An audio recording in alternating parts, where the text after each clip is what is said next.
আসসালামু আলাইকুম, সবাই কেমন আছেন? আজকে কোরাল মাছের ঝোল করব ঝাল ঝাল করে। তো দেখুন আজকে দুপুরে আমার বাবা কি মাছ এনেছে। কোরাল মাছ এনেছে, পাবদা মাছ এনেছে। এই যে দেখুন কোরাল মাছ আর রয়েছে পাবদা মাছ। তো আজকে কোরাল মাছটা ভুনা করব, আরেকদিন আপনাদের সাথে পাবদা মাছের রেসিপিটা শেয়ার করব।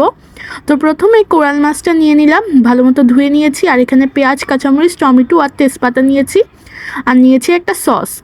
তো এখন কড়াইতে তেল দিয়ে গরম হয়ে গেলে পেঁয়াজ, কাঁচামরিচ আর তেজপাতা ভালো করে ভেজে নিচ্ছি। তো এখন রসুন বাটা দিয়ে দিলাম। রসুন বাটা দিয়ে হালকা একটু ভেজে নিচ্ছি। চুলার আঁচটা কিন্তু কমিয়ে রেখেছি, না হলে পুড়ে যেতে পারে।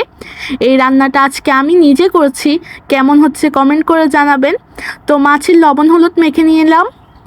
এখন টমেটোর সস দিয়ে দিব পেঁয়াজ কাঁচামরিচে। ভালো সামান্য পরিমাণ দিলেই হয়, একটু স্বাদ হয় আর কি। আমার মা বলে দিয়েছিল আর আমি রান্না করছিলাম। তো এখন গুঁড়ো মরিচ দিয়ে দিলাম, আর দিয়ে দিলাম জিরা ধনিয়ার গুঁড়ো। এখন অল্প একটু পানি দিয়ে দিলাম মশলাগুলো কষানোর জন্য। এই যে দেখুন, মশলাগুলো যখন ভালো মতো কষিয়ে যাবে তখন দিয়ে দিলাম মাছ।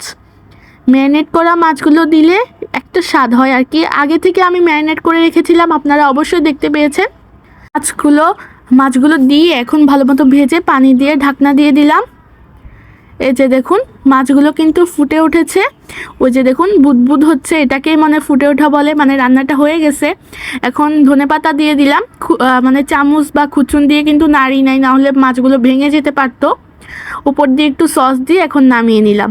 এই যে দেখুন আমাদের রান্নাটা ডান। এখন আমরা শুধু সার্ভ করে নেব। এই যে দেখুন এত টেস্টি খেতে হয়েছিল, আপনাদের সাথে কি বলবো। আপনারা অবশ্যই বাসায় ট্রাই করে দেখতে পারেন।